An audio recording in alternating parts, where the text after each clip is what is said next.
I hope you are all doing well this time of uncertainty and keeping focused. Again, my name is Ann Briarty, the American Rock Art Research Association, known as ARARA. I'm the president. The ARARA board is composed of 8 elected officials. And our ARARA's mission statement is, the American Rock Art Research Association is a diverse community of members with wide-ranging interests who are dedicated to rock art preservation, research, and education in order to communicate to a broad audience the significance of rock art as a non-renewable resource of enduring cultural value and important expression of our shared cultural heritage. We are a 501c3 nonprofit organization, and the Aurora Board and the Ad Hoc Online Events Committee are pleased you have joined ARARA's first online event. Well, there's a news flash here. There are 272 that are registered for this, 170 ARARA members of that, and 100 non-members, which is pretty fantastic. So we are planning to host more events. So please stop in and visit us on the ARARA website, as the ARARA website has information that might be helpful, interesting, and what our organization is all about. Tonight, I am honored to present a scholar of rock art, Mr. Larry Loendorf, and his colleague, Mrs. Laurie White, in the presentation of Buffalo Cave's Emergence and Transformation. Larry Loendorf is a native Montanan. He received BA and MA degrees from the University of Montana and a PhD from the University of Missouri, Columbia. He taught at the University of North Dakota for 22 years and then at New Mexico State University for 10 years. He currently manages Sacred Sites Research, Inc., a nonprofit company. In his career, he located and excavated dozens of sites in the Pryor Mountains. For the past 30 years, he has concentrated on rock art related research. Mr. Loendorf has written 10 books and hundreds of reports and articles about Montana archaeology. Laurie White is a professional photographer, illustrator, rock art researcher, and educator with over a decade of experience working with Native American rock art recording and teaching non-destructive rock art recording methods for sacred sites research. She owns White Light Images, a successful imaging business utilizing digital photography, illustration, and computer graphics to record archaeological rock art sites. Her research, photographs, and drawings have been published in journals, reports, books, and visitor centers.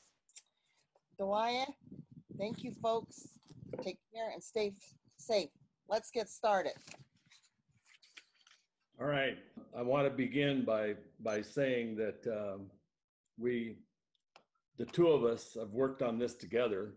Laurie White and I have started on this topic, working on the idea of Buffalo caves and emergence and transformation since we recorded the Poison Creek site, which you'll see in a few minutes. I want to also say at this point that Buffalo Caves, I'm using the word buffalo, and actually it's bison, and it's bison, but American Indians use the word buffalo more so than bison, so I tend to use buffalo more than bison. And it is the same bison that is found across North America and in Europe, although in both places it was nearly wiped out at one point, as I'm sure you're all aware. And so from this point, we'll start in southern France at Les Trois Frères and Touques-des-Aubert, and you'll see it. The sites that I'm talking about are down next to Spain, very close to in the Pyrenees, down clear in the southern part of France. And I was fortunate enough a couple of years ago to get to go with Mark Willis and Eric Burgoyne into Touques-des-Aubert. And I appreciate the fact that Mark Willis and Gilles Ticello organized the visit, but it would not have happened without the Burgoyne family. And Eric Burgoyne is the son of Robert Burgoyne, and they own the sites that we're talking about. And so this is the entrance into Tout des Aubert. You enter on the Volpe River by using a boat, and you go some distance along on the boat inside the river. So you go, like from here's the entrance, and you go down along on the boat to this point, then you're able to beach onto the gravel and then walk along an old channel to where you can crawl up into the cave and get into the inside of the cave.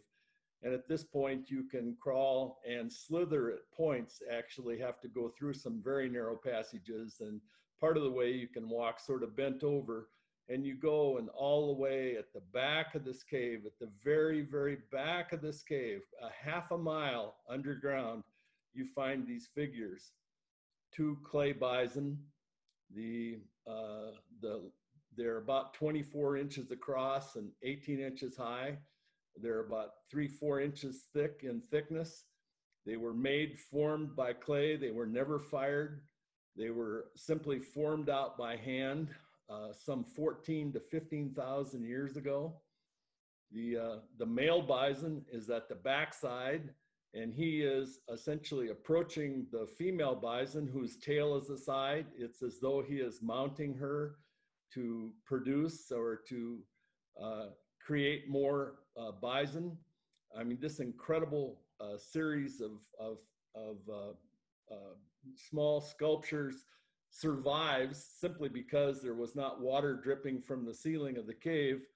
And we are now able to see them at this place, and you get this notion of why would somebody 14,000 years to 15,000 years ago create a couple of bison at the depth of this cave? If you look at Tout des Aubert, you'll see that the cave itself does not connect to another cave called Les Trois Frères. And Les Trois Frères is the better known cave, the Three Brothers cave.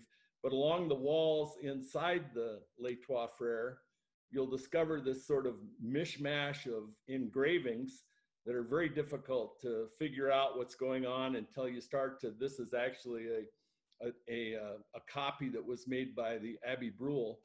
And as you start to look at all of the animals that are sort of intermeshed and one on top of the other, you see this character down here, which is sort of a standing kind of look at him, and here he is.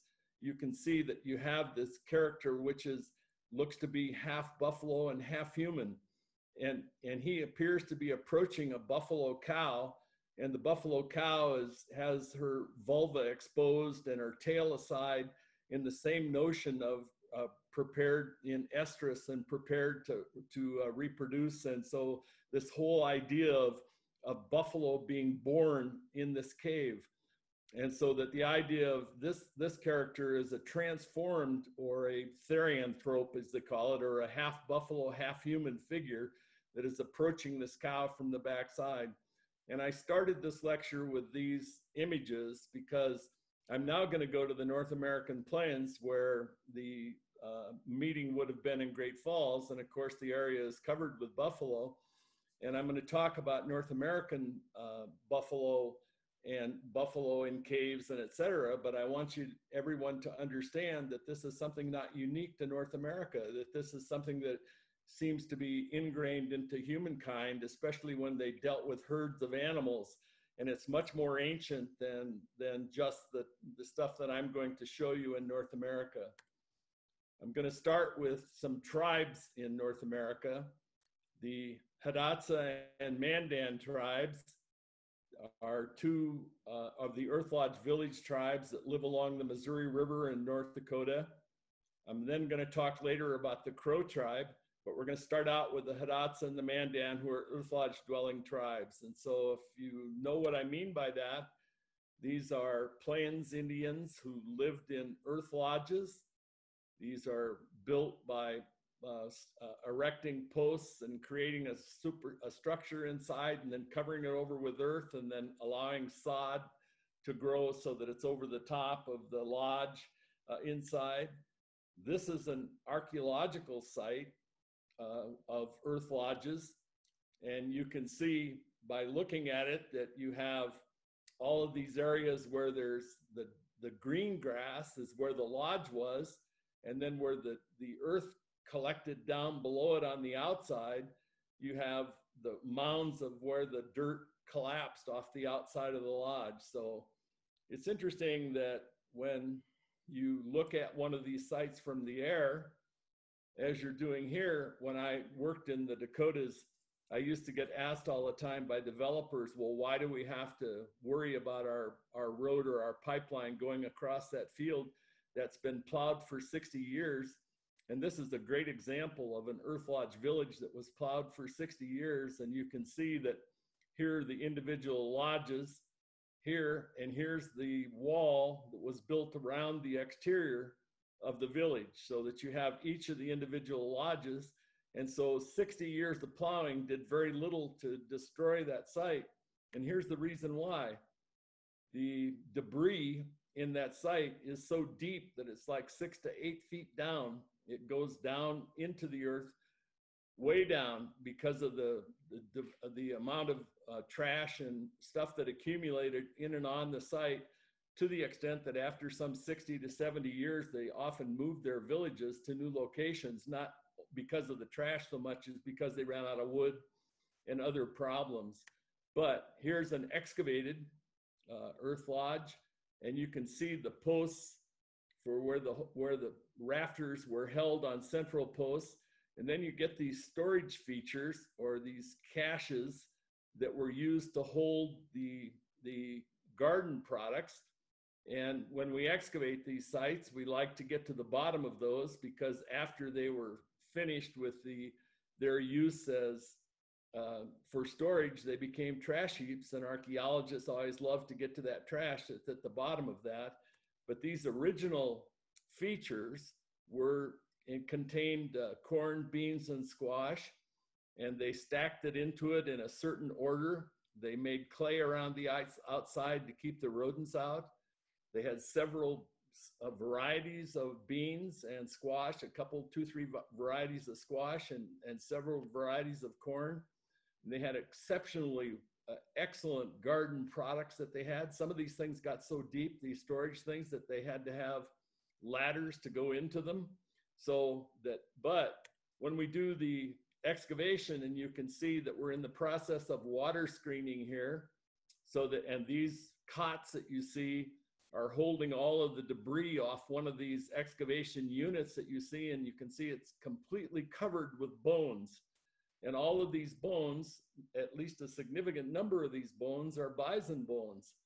And so these Plains Indians who lived in these earth lodges not only had these wonderful, rich diets of corn, beans, and squash, but they also had about 50% of their diet was bison or buffalo. And, you know, when we consider North American archaeology, we think of the Four Corners area and Mesa Verde and et cetera. And those people also had corn, beans, and squash, but they supplemented their corn, beans, and squash with a rabbit and occasionally a deer or two. And if you consider the difference, these people are living, 50% of their diet is coming from bison. And it's important to recognize that on the northern plains, and I'm going to bring this up again at some point a little later, on the northern plains, the bison would essentially work with the seasons, so that you would get the bison to migrate to the south. Not a big migration all the way to Texas, but there was a migration where they shifted their location from winter to summer. And so the question would be, in the wintertime, what happened to the bison? And there were these big, huge ceremonies associated with bison to try to bring the bison back, and these buffalo dances that they had, both the Mandan and the Hidatsa. And the Mandan were very elaborate sorts of things. You can see the headdresses that they wore and the dancing that they did back and forth to try to, a lot of these were related to bringing the buffalo back, what happened to the buffalo. And the whole idea is that the buffalo originated underground. They came from underground, so it makes some sense that they went back underground. So that the idea being that trying to find them. Here's the Black Hawk Ledger drawing. this is a Sioux Indian who did a drawing of one of these dances. And it's real important to point out that look at the feet of these individuals. Now, these are dancers who are American Indians who are wearing the buffalo costume, but they have literally transformed into the buffalo. And we know that by seeing their hooves, their hoof prints that you see, that they themselves consider themselves to have been transformed into the buffalo. So this is a map of Hidatsa territory. And when we look at Hidatsa territory put together by Alfred Bowers, we discovered that on the edges of Hidatsa territory, there were several buttes called like Buffalo Home Butte, like Buffalo Comes Out Butte, and several other buttes that were in the western part of the state. Like here's Singing Butte, and here is an example of them. So that these buffalo spirit places, the Buffalo Comes Out Butte, the Singer Butte, the Kildare Mountains where the Singer Butte is, the Buffalo Home Butte, the Rosebud Butte, all of these places were thought to have been where the buffalo disappeared to, where they went under the ground, where they went into caves, where they went down under or through the cracks or into the caves in the ground. And Singer Butte in particular was considered to be the primary by the Hidatsa, the primary home of the animals and it was protected by the speckled owl. I'm going to bring that owl up later, but in fact, here is Singer Butte in the Kildare Mountains of western North Dakota. And you can see the cave, it's sort of a sinkhole that goes down. And there was a large speckled owl that protected the entrance of that cave and allowed the animals to come in and out. And the Hidatsa would go there and leave offerings and put bones into the cave and leave old buffalo robes at the cave. And some Hidatsa say that you can still see the speckled owl at that location today. And now we're going to move down to a site below Mandan territory. So here's the Hidatsa territory, and we're going to move down to a site that at Ludlow Cave. And thanks to Linnea Sundstrom, who's done the most work with this, Ludlow Cave. It's a site actually that has been recorded, worked at for a number of years, actually since the late 1800s. It's a known site, and Linnea has pulled together all of the historical information on the cave. And the several archaeologists worked in the cave in the 1930s. And everybody who dug in the cave, the professional archaeologists, considered it to be a habitation site. And it took Linnea to figure out, and it wasn't exactly too difficult to do, but it took Linnea to figure out that it really had very little to do with habitation. The cave was filled with artifacts inside the cave. For example, here are some of Linnea's slides of the artifacts that she analyzed. The cave had been written up a couple of times, but the stratigraphy was difficult to follow. And you can see that it had feathers. I mean, and arrow shafts and arrow points inside the cave. And this is just a small number of the sorts of things that were in there. I mean, there are hundreds of these arrow shafts and hundreds of these projectile points and different arrows and so on. And look at the examples of the shell beads and the shell that's in there. There are 4 different kinds of shell here. These are artifacts that are essentially put into that cave as offerings. There's very little evidence for stratigraphy or very little evidence for people having lived in this cave. And the rock art inside the cave is, unfortunately, there's one V-necked anthropomorph here on the wall inside the cave, but and there are 1 or 2 other things. But unfortunately, the interior of the cave has been heavily, heavily destroyed with graffiti. But across from the opening of the outside of the cave, there is this wonderful buffalo, this large sort of deeply engraved buffalo in the wall. And this buffalo that you can see, it's a cow buffalo, and she's in the process of actually giving birth or having just given birth.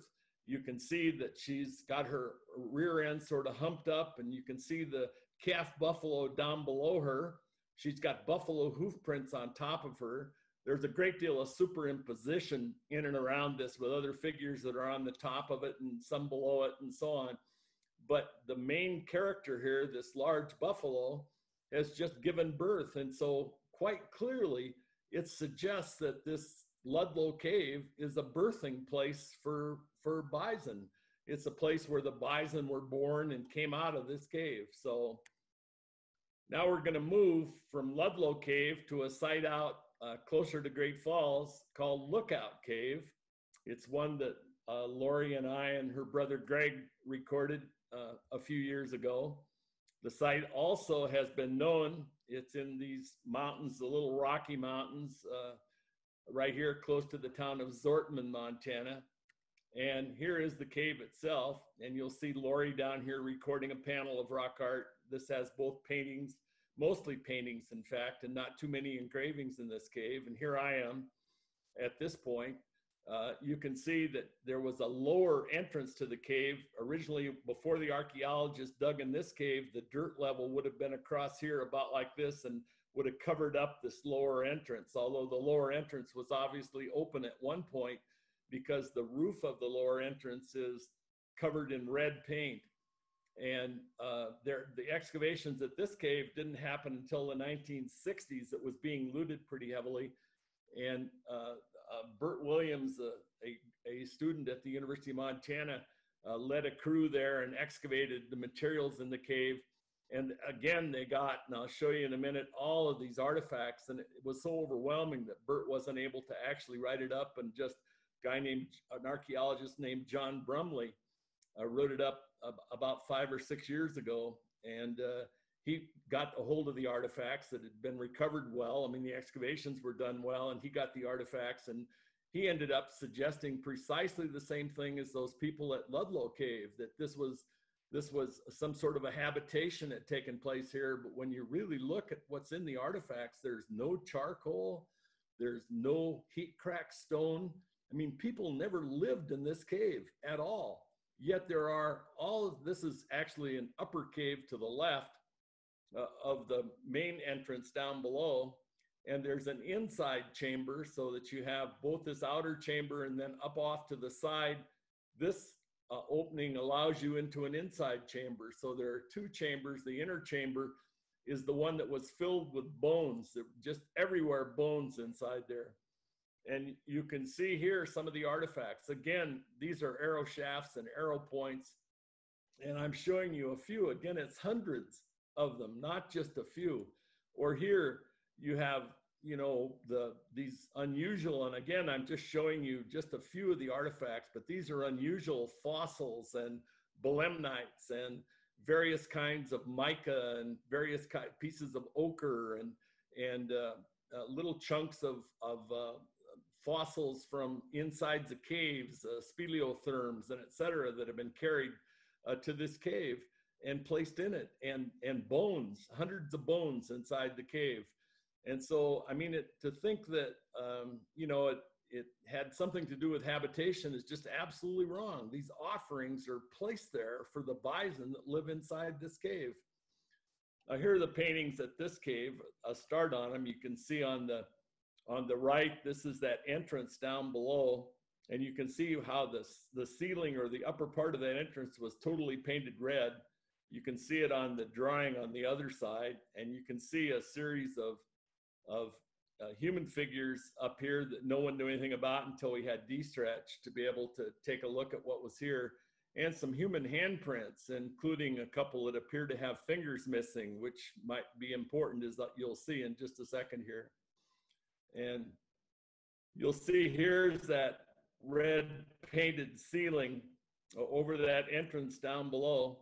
And here it is in D-Stretch to the side up, and these figures up on the top up here, these two human figures that you see. And here it is in the drawing again, so that you get a feeling for what is where with the entrance. Now, there are also paintings at other locations inside the cave, but I'm focusing on these over the lower entrance and next to the upper entrance on the side here. You can see that there are a number of these figures here, the two that are up to the side, but there are more that kind of have these square shoulders over the top of them, and including a couple that I'll talk about here in a second that appear to be buffalo human combination figures. And there are also a lot of V-neck figures in this cave, the same as what we had in Ludlow Cave. So I'm talking about Lookout Cave now, and you have some of the same figures that are found in Ludlow Cave in the two caves. Here's that upper entranceway on the side above the entrance down below, so that in this upper entranceway into the inside of the cave, you'll find that the morning sunlight shines into the interior chamber of the cave, and the primary figures that are illuminated inside the cave are these that you see on the back wall. Now, there are many other places inside the cave where it's been painted with red paint, but these are the primary figures that are illuminated, and here you see them as the light illuminates them inside. So you'll see that there are one animal that looks like a buffalo.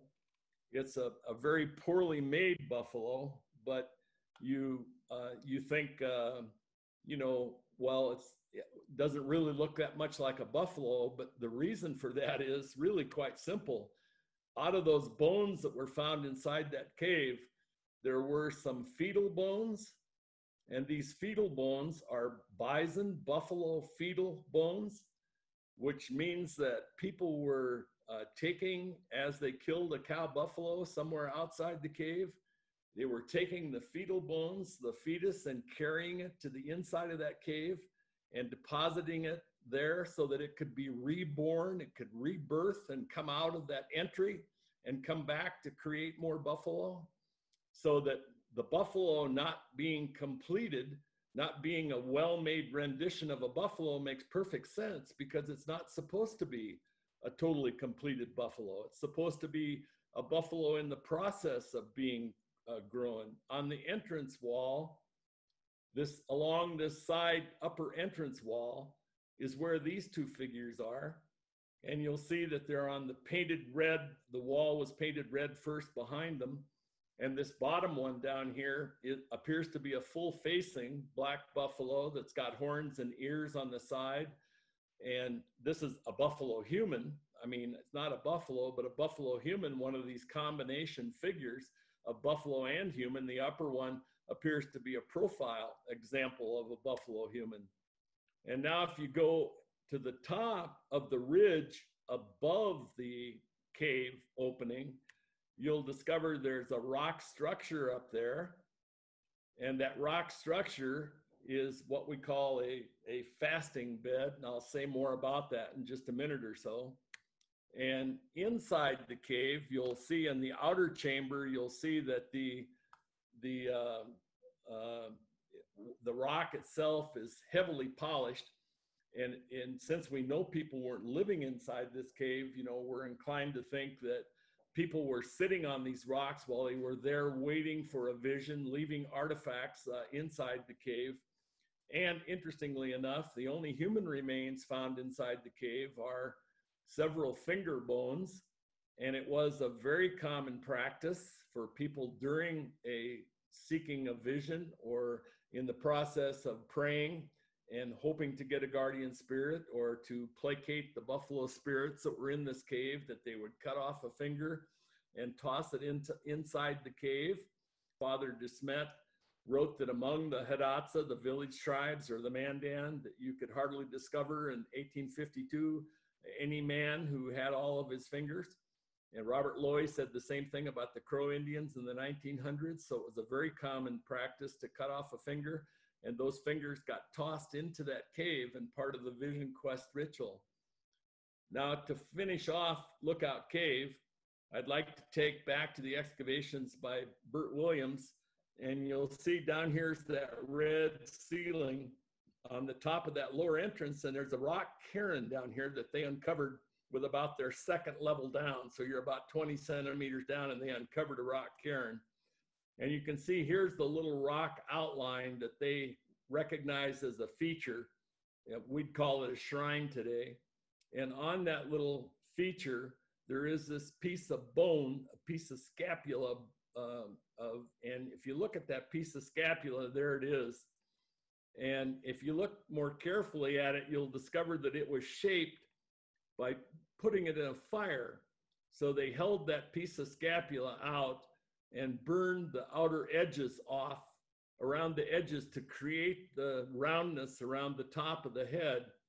And if you look at it in comparison to an owl, you can see that it looks very much like an owl, and probably would have, with a few fluff feathers, been stuck into the little crevices and the fossa and et cetera on the top of this. It would have looked more like an owl. And remember what I said about that the speckled owl was the protector and the keeper of the animals. And here is at this site an example of where they put an artifact in place in this little cairn at that mouth of that cave to protect it while they were away from there.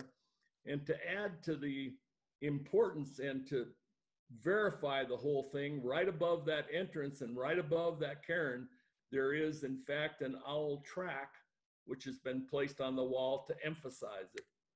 So Lookout Cave, an incredible site, very much like Ludlow Cave, which is talking about buffalo inside caves and buffalo coming out of caves and et cetera.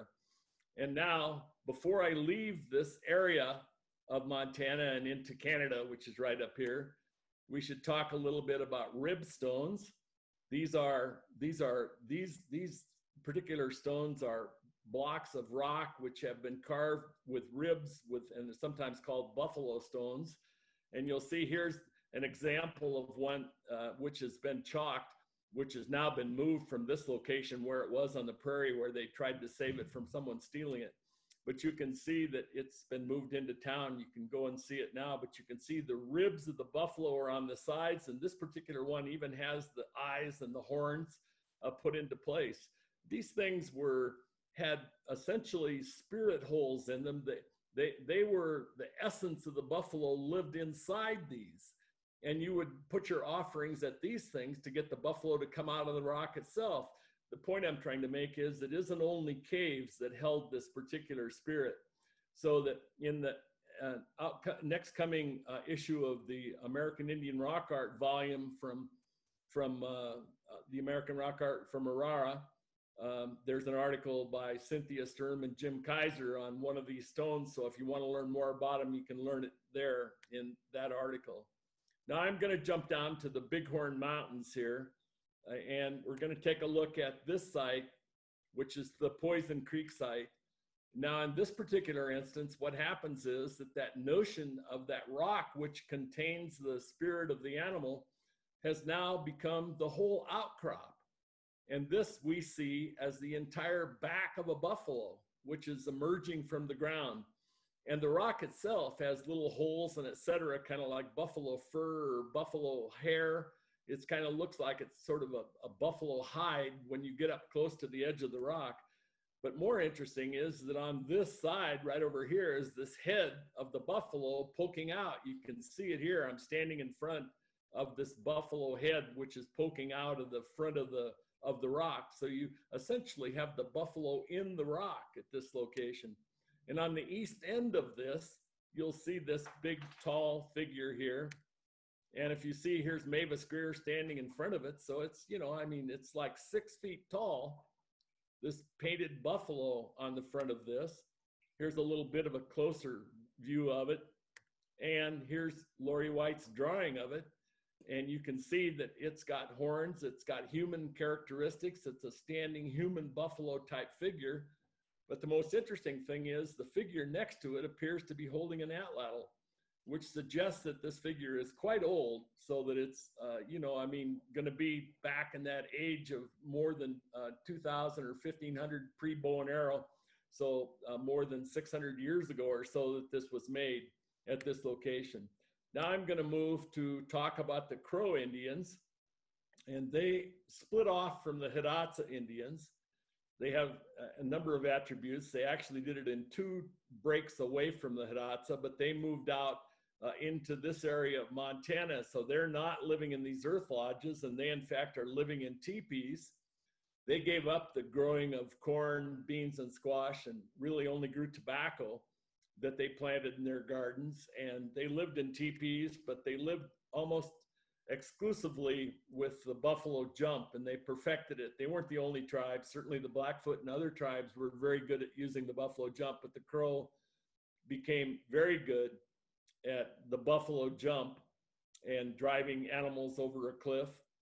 And they had the Sundance, and they had a very important tobacco society, but their personal religion came from these personal quests that they would take, and they would isolate themselves, and they would use these fasting beds to seek a guardian spirit or a vision, and they would sit at these locations for 3 to 4 days and sometimes cut off a finger in the process of trying to get their vision.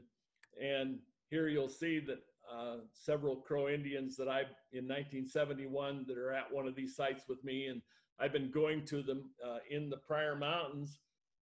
These sites are especially large numbers of these vision sites or fasting beds in the Pryor Mountains. And it's because the Pryor Mountains are essentially considered to be sort of the home of the buffalo spirits. And if you look at the Pryor Mountains, you'll see that the back, again, it looks like a buffalo coming out of the ground. You'll see down the head down here if you like, but this is the point. It's like this back of the buffalo. So you can see that the buffalo, his feet are under the ground, but his head is under the ground, but his back is protruding out from under the ground. And here is a bull that goes hunting shield of a vision that he had in the Pryor Mountains. And he had, you can see this big hump. Again, there's that hump of the edge of the Pryor Mountains on the back of his shield coming down like that. And he said it was a huge buffalo in his vision that was standing over the top of the Pryor Mountains. And so that here are the Pryor Mountains, and here's that buffalo that he saw in his vision standing over the top of the Pryor Mountains. But the interesting thing is that the spirits lived under the Pryor Mountains.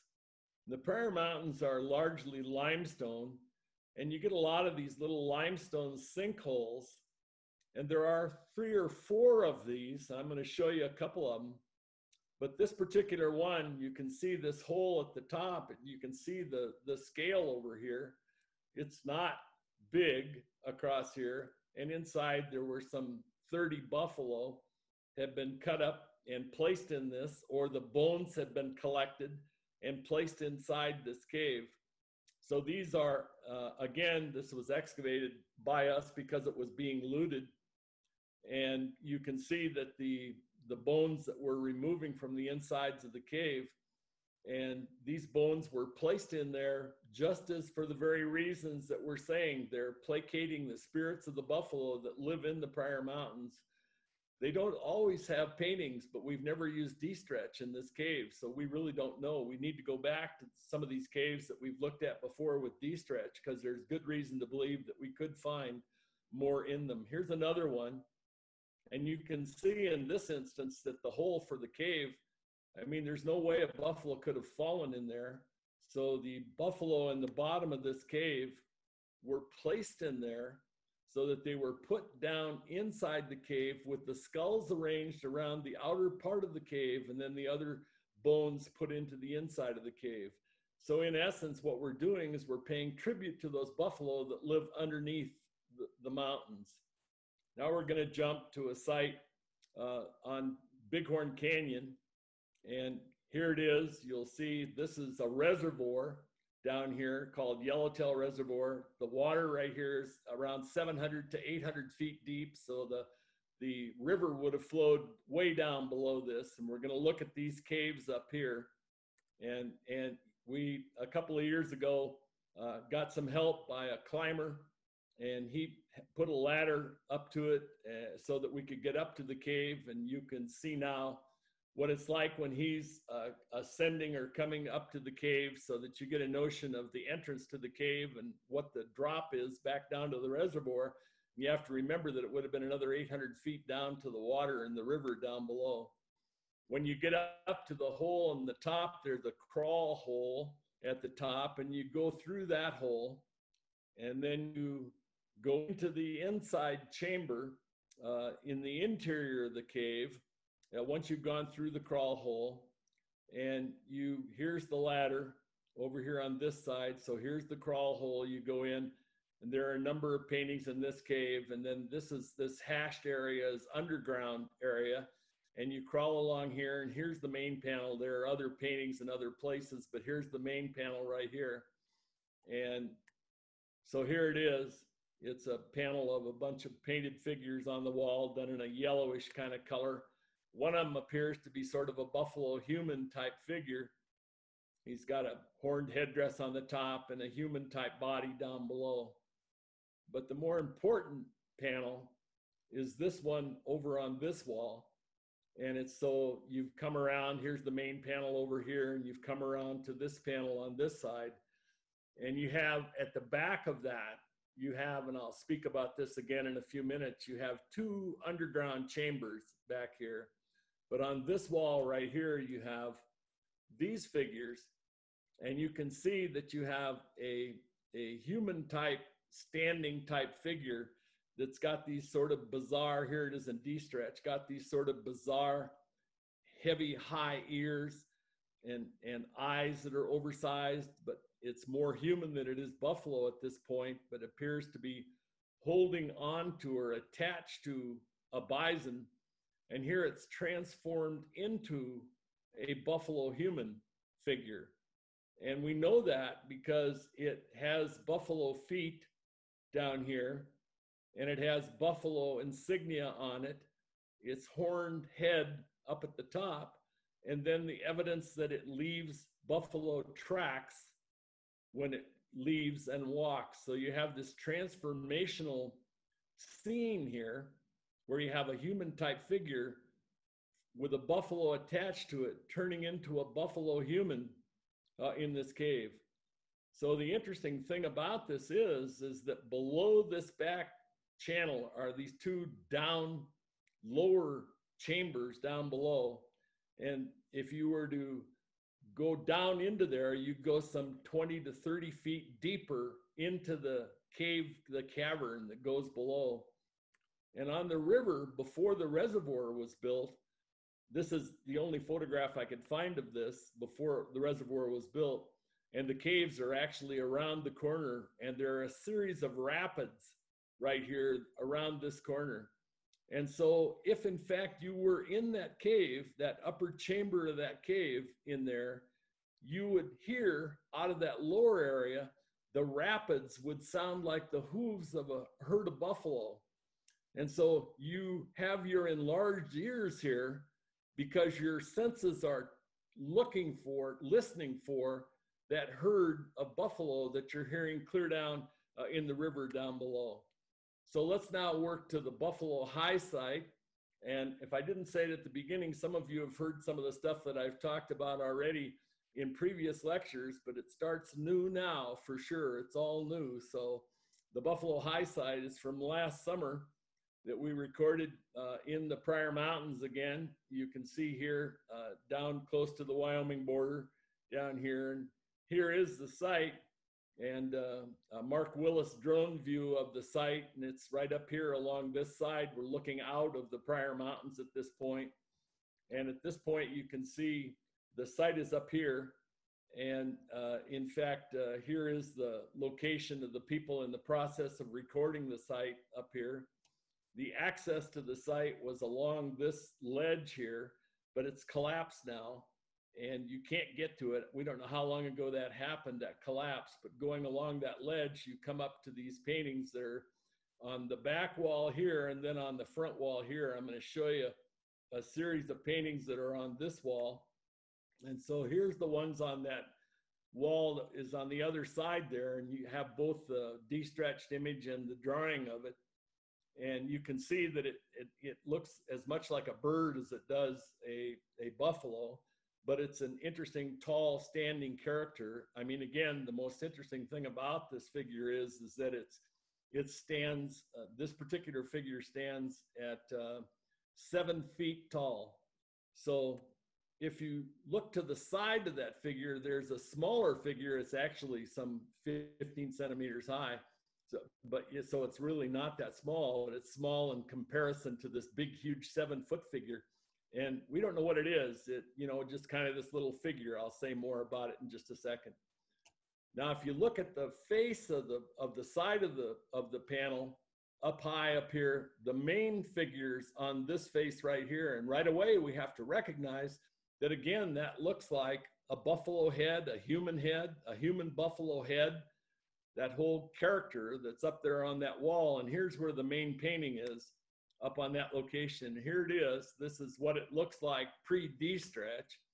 Thank heavens for de-stretch, so that we end up with what it looks like after de-stretch. And you get this incredibly large figure. This is a buffalo behind a buffalo human figure. This guy is 6 feet 9 inches tall from top to bottom. You'll see he's got buffalo feet down here. He's got a buffalo tail. He's got this medallion on his chest, so that here's the medallion a little bit closer, and it may have been painted white, or it may have simply been kept after outlining from getting much paint. We're not certain of that. It was made by first outlining the figure and then applying the paint. But remember the size of this thing, the massive amount of paint that must have been carried up onto there to make this painting. So that, and here's the rattle that it's holding in its hand. You can actually see some of the detail in the rattle. And here's the drawing of it. And interestingly, this buffalo-like figure that you see over here with quite a bit of detail has a line coming out the bottom of it and another one of these little sort of characters down here at the bottom of it. So that if we look at the two characters at the site and another of the Black Hawk drawings, you'll notice that connected to the feet in this Black Hawk ledger drawing are these insects that are coming out from the feet. And we think that's precisely what we have here, are these insects that are connected to the feet of that one buffalo and that other one that's associated there. We don't know what all that means. We don't know the symbolism behind it, but it's pretty fascinating that we've discovered it, these insects that are found there. An incredible, incredible discovery. This is a painting on a wall that I have actually walked by, you know, and hiked by and driven by at least 50 times. Of course, it was pretty faded when you see it, but it's still pretty incredible. So that if we look at the similarities between our one on Poison Creek, you'll see here's that sort of buffalo head, then these big tall figures. This one's got an atlatl associated with it. So we kind of think that this one might be also much older and suggest that it's back in an age that's before the more recent ones that we have associated with the Hiddotsa and the Crow. So I'm going to jump back to the Bighorn Mountains to finish this thing off here in the next few minutes. And I'm going to go to a site which is called the Wold site, or the Hole in the Wall site. I'm west of KC, Wyoming, on the middle fork of the Powder River. And last summer we discovered this panel, which is up high on the wall. This is Julie Francis standing here. You can see that the panel is clear up here on this area right here.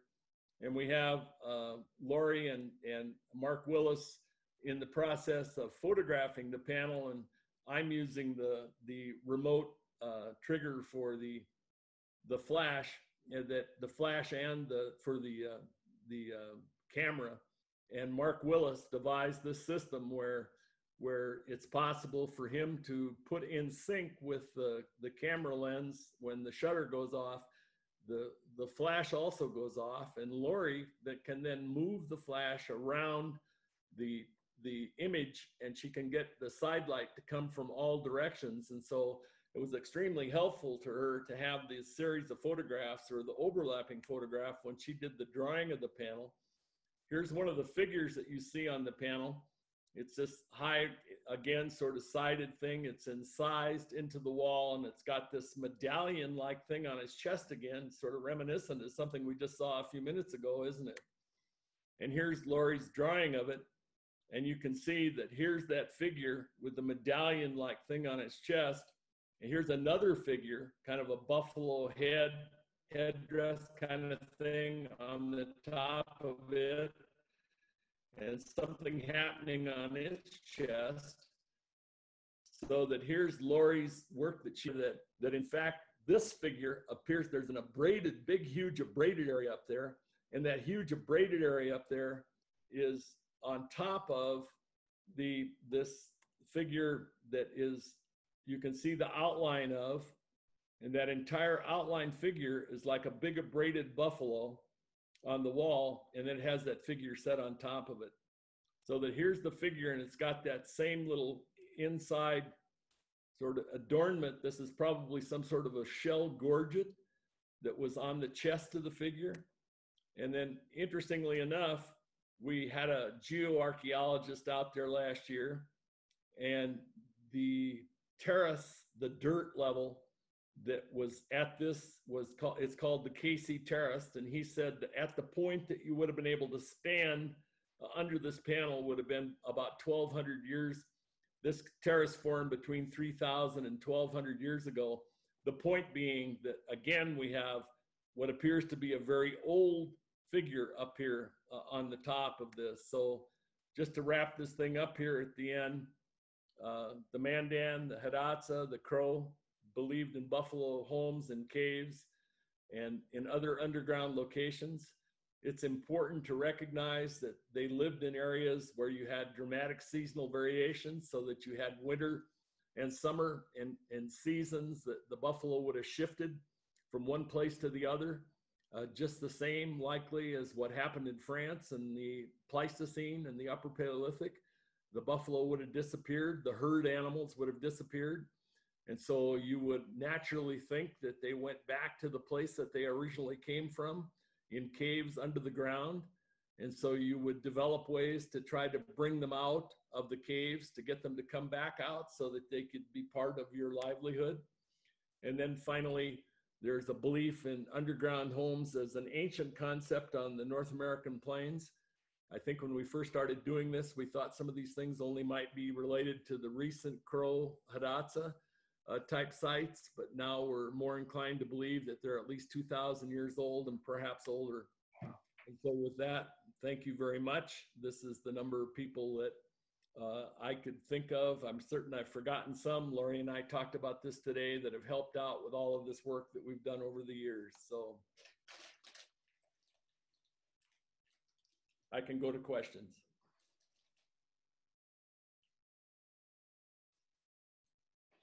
Okay, this is Peter Anick. I've just unmuted myself. So we did have a couple of questions from the chat, and I would like to invite anybody else that has a question to put that into the chat.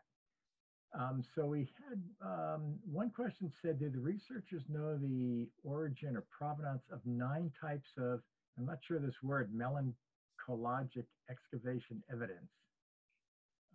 That was referring to one of the early excavations that you were describing. Say it again. It says, do the researchers know of the, I think you mean provenance of the 9 types of melanchologic excavation evidence? I'm not understanding the question to the extent that I can answer it. Yeah, if that person could send me again, maybe try to give me a little more detail on that question, we can try asking that again. There's another question that asks whether you're doing de-stretch in the field and drawing in the field, or whether you're doing it at home. Let Laurie answer that. And actually, before you answer that, for some people, you might actually want to explain what de-stretch is, because maybe not everybody knows. Let Laurie answer that. Are you there, Laurie? Yeah, can you hear me? Yeah. So de-stretch is an application created by John Harmon, a very useful computer program that I use frequently to help visualize things, the paint in the field. And also when I bring the high resolution photographs back home, I use de-stretch quite a bit. So the answer to your question is both. So when I'm in the field, whoever's drawing, we sometimes it's Dave Kaiser or my brother Greg White, and we'll use de-stretch quite a bit. And Larry uses de-stretch. We all use de-stretch very frequently to help us see pigment that we couldn't normally see with the naked eye. So I generally will do a lot of sketches in the field with de-stretch because I can get multiple angles and multiple lighting situations with reflectors, with artificial lighting, with LED lights. And from that, looking at it in multiple angles in different ways, then we can take a lot of notes in the field, bring it back home, use those high resolution photographs that we've taken that we haven't processed in the field. And from that, we can get more of a holistic view of what's going on. So that is the answer of how we work it. Thanks, Laurie. Okay, so hold on a sec. There, have another question. So we got a little bit more clarification of what the question was earlier.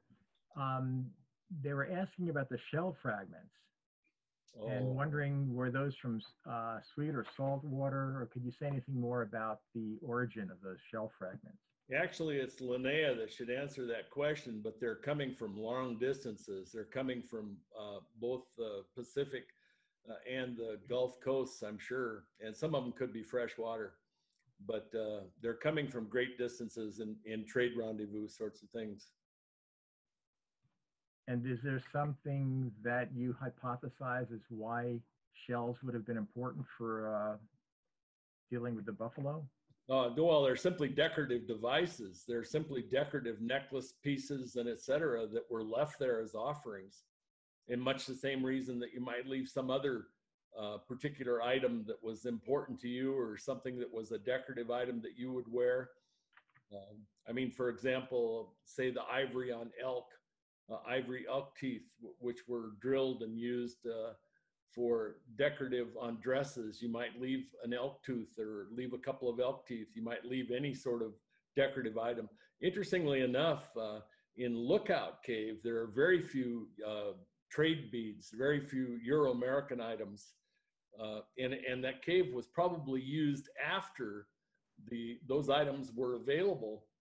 And I think there's some reason to suspect that they may have purposefully been kept out of there because they kind of may have sort of tainted the importance of the cave for what it was used. Yes, I guess the more exotic the material, the more valuable it would have been as well. Okay, another question. Someone noticed in the photos of the Lookout Cave's upper entrance something that looked like a human face. Is that something that you had noticed? No, I've not noticed that, so I'd probably have to have it pointed out to me. That upper entrance has those two figures in it and some red paint in it, but it looks very vulva-like, the entrance itself. You know, it looks almost like a place where animals would issue forth from. And of course, the placement of those fetal bones in there essentially answers that question. Larry? Yes. Larry, hello? Yeah. Finally got myself unmuted. You're exactly right about the shell. It is both Atlantic and Pacific. We didn't find so many fossils, unfortunately. Either that or the person didn't hold on to them when they excavated the cave. The shell does have some symbolic meaning. As you said, it's very durable, so it has that kind of durability, long life kind of meaning, but it also, everything to do with under the ground and the groundwater, the kind of water you find in a cave is conceptually equated with, I'm blanking on the term, the water when you're pregnant inside of you. Oh, yeah. Amniotic. Yeah. Amniotic fluid. Thank you. It's been a long time. That's all. I'll shut up now. Interesting. Thanks, Linnea. Okay, another question. Let's see. I guess it's a comment. So the cave with bones reminds me of a finding in Africa of pre-human bones found deep in a cave with very difficult access. The conclusion of scientists was that these were intentional, not brought into the cave by animals, seems to imply that idea of origins deep in the earth may be a pre-Homo sapiens idea. What do you think? Well, I don't know that. I think that a lot of times those origin stories that you have in North America, you have the human figures, or at least some spiritual figures. Sometimes it's going to be a beaver or some other animal that dives down to the bottom of the pond, or the duck that dives down to bring up the piece of mud that turns into the earth, or that it goes into. So, I don't know that we can answer that sort of generically across, certainly across the plains, which might come first, the animals or the humans. Right. Another question, let's see. Wanted to know whether the paintings have been analyzed with XRF technology. Some of the paintings that we have there have been analyzed with XRF technology, but the problem is that when you have red, and that's most of what we have a few black, the red is almost always just going to be, some sort of ochres and iron based, and you don't learn that much from them. Although you can get different batches of paint, and we haven't done it at that level with the paintings that we have. The black is usually charcoal, and so these particular colors aren't that useful with XRF. Yeah, could you just say a few words just what XRF is for those that aren't familiar with it? Yeah, portable X-ray fluorescence, and it's become an extremely good tool to look at the makeup of paint, because you can carry around with you a little ray gun that is essentially the size of a hairdryer that you can put on the wall and pull the trigger, and it'll tell you all the ingredients in the rock, and then you can put it on the painting, and you can learn all the ingredients in the paint, and you can differentiate between the two and figure out what the paint's made from. But it doesn't work that well with red. We have been successful in one site with finding different ingredients in some red paint, so that we can talk about batches of paint. And so, but that hasn't been done that much. We did that in New Mexico, and we haven't done that much in Montana or up here in this part of the world. Well, most of the other comments were things like amazing, thanks a lot, a lot of interest there. If anybody else has a last question, try to sneak it in quickly. Otherwise, I think we're going to conclude here.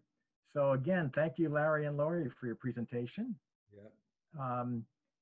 And again, thanks to all the attendees for your interest. So if you would like to learn more about the rock art organizations, ARARA or Sacred Lands, please check out their websites and Facebook pages. The next speaker in the ARARA series will be Karen Steelman, who is the science director at the Shumla Archaeological Research Center in Texas. And she'll be talking about new radiocarbon dating of pictographs along the Pecos River in Texas, including some incredible polychromatic murals in the Pecos River style. So I think people will be very interested in that. And that's going to be at the same time, 5:30 Pacific time, 8:30 East Coast time, on Saturday, July 11th. So we hope to see everybody there.